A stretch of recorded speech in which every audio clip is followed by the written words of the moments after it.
Hi everyone, this is Anna from Koala Soap, and I'm going to try another soap using the newer method. I have a request to do a Irish themed soap, so I will go ahead and do that. So I have our clear melt and pour. We're going to be using this mold again. Each of these has 4 to 5 ounces in it. I'm going to be using Tail Green from Stardust, King Midas Gold from Stardust, and Activated Charcoal. So I have everything ready. I'm going to go ahead and get these melted and we'll get started. Okay, so we're going to be using a little bit of Alpine Frost since that seemed to be the favorite.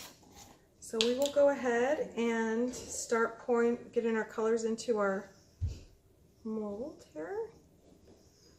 There's the charcoal. Okay, we're going to now do the Tail Green.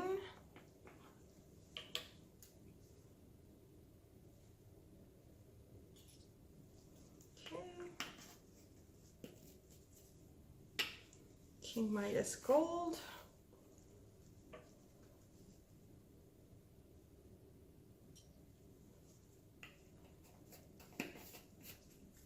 Put them off to the side. We'll use our dropper.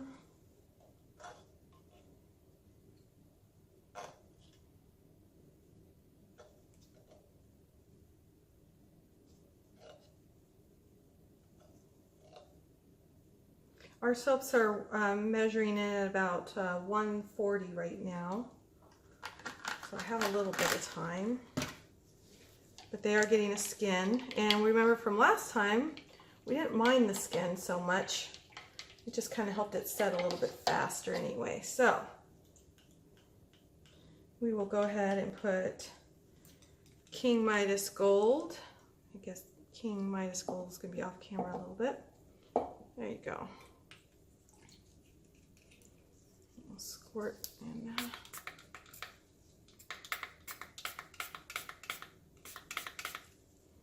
Okay, put that one off to the side. The next will be the Tail Green. I've already added in our scent.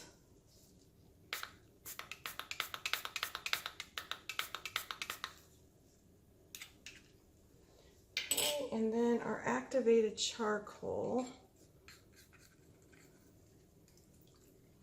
I haven't really used activated charcoal that much since the Dragon Eye soap. I like it, I just haven't really used it. Okay, let's start stirring.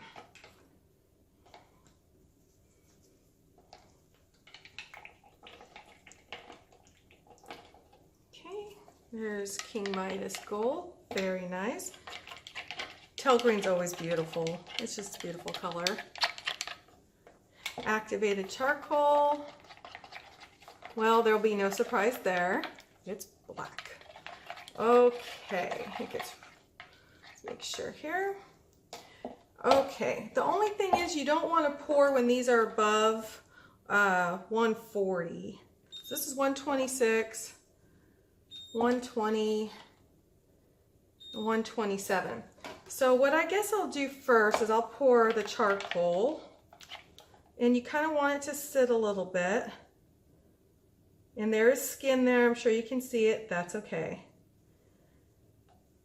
And what I'm going to try to do is I'm going to try and do something different. I'm just going to try and layer it. But I don't know if it's going to work. But we'll try. Oh, and I put it all over here. All right. Maybe we can just do it all on one.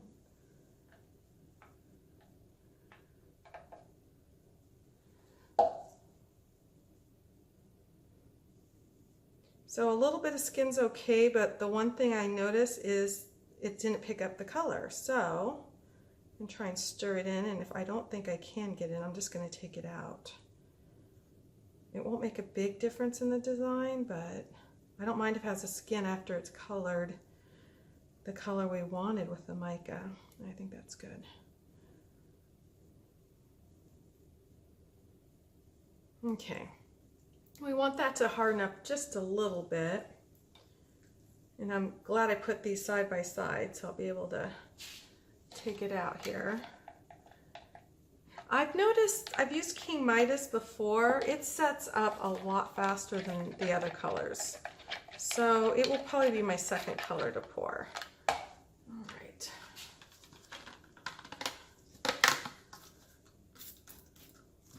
And what I'm going to do is I'm going to test it on the side here. Can you see what happens?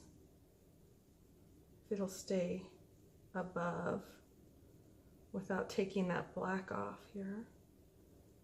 Looks like we'll be good. I'm going really slowly. If I poke through the black, that's fine. I just don't really want colors to mesh too much. Not yet anyway.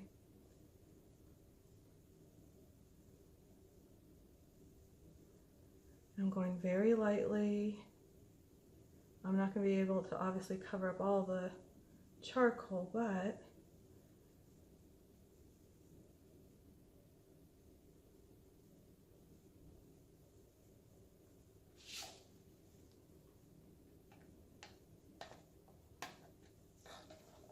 it looks interesting. Okay, this one has a skin on it. It is 124, this is 115, still pretty liquid though. Now, if you run into a situation, we won't here, but let's just say it's starting to go onto your countertop, you know, use whatever you have as a barrier and just put it down. I'm going to actually let this cool down a little bit more because even though it does have a little bit of a skin on it, I really just don't want, I kind of want layers. I want to try something and see how it looks. So I'm going to give this just a few minutes and then I'll pour the green on top. Okay, pretty set there. Okay, let's try this again.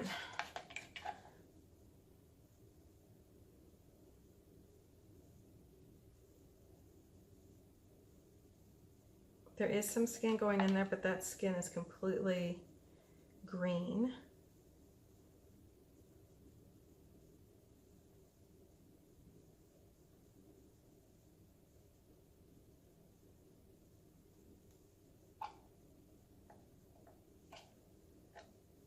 Okay, and that is probably about as good as we're going to get.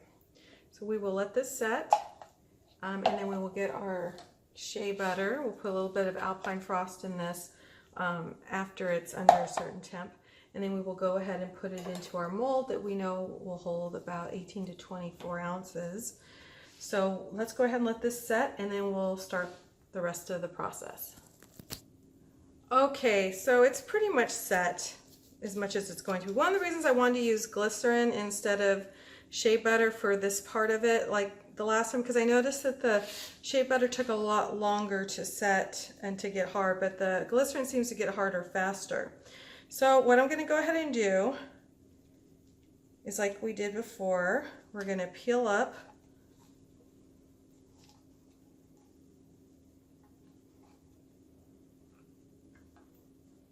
it all up.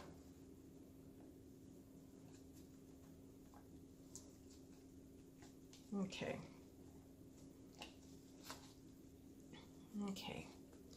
So we're going to go ahead and just roll it in. Get a great big ball.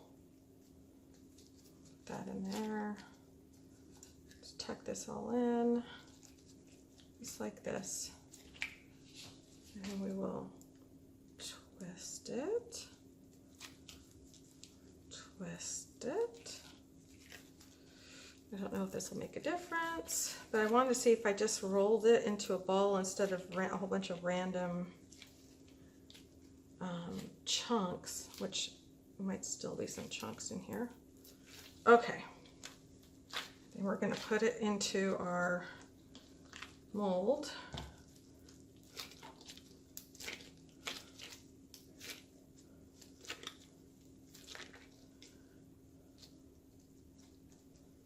And you want to do this when the soap isn't completely dry. It's thin layers, so it should be malleable.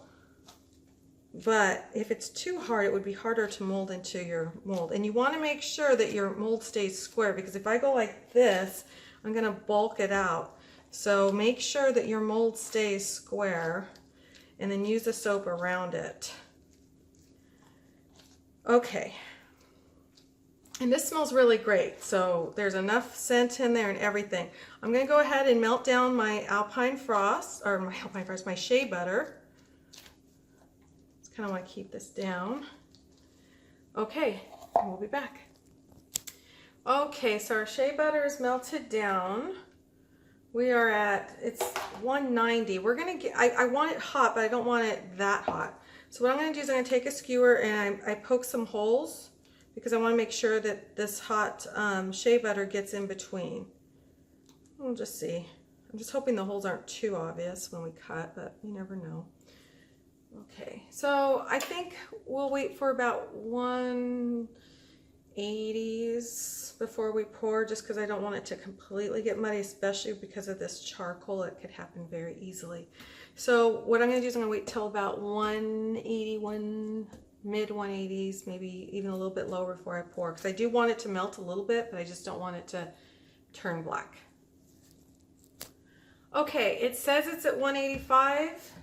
I'm going to go ahead and squirt like everywhere in here. Okay, I'm going to start in the middle and just start pouring. Try and get inside those holes.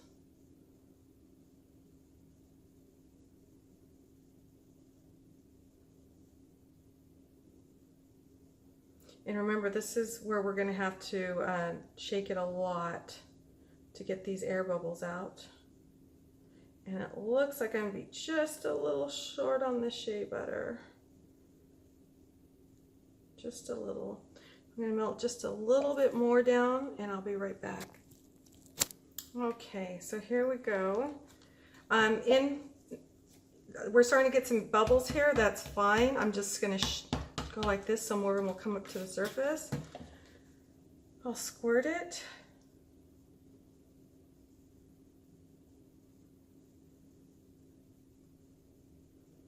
Just enough. All right. This is hot. Learned that last time. So what I'm going to do is try to push these other little ones in there a little bit more so they're not really showing up top. It's okay if it does, but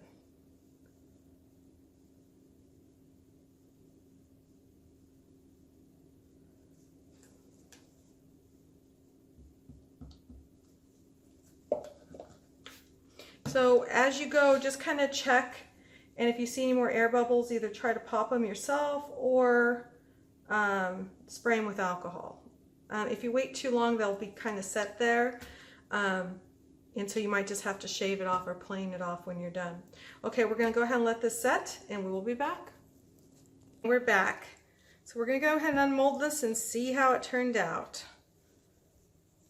I think the one reason I kind of like doing it this way is at least I know that unless the Shea Butter was way too hot, I should have distinct colors and it shouldn't be muddied at all. So that's the back. It looks kind of neat. Okay. Okay, so we will go ahead and cut. So I just don't trust my cutting skills very much. So I'm going to hold it to the side here, and down we go.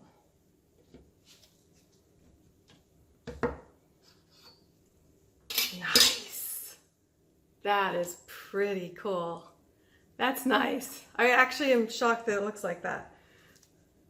Okay. I was a little worried that my Shea Butter was going to be too hot, but it looks like it's just fine. When you're using these kind of cutters, you have to push it over to the edge before you cut. I wasn't doing that, and it again would go sideways on me.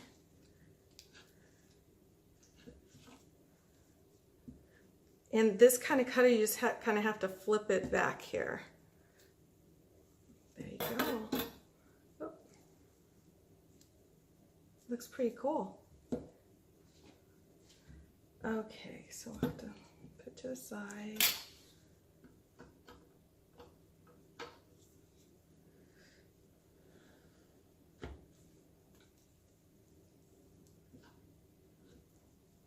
Got a little bit of shea butter here on the side, but oh my gosh, that looks really nice. That came out a lot better. So what we did differently, oh, I think this one's still a little wet. I'm not sure. It's a little harder to get off, but oh, there you go. So there you go. That's really nice looking.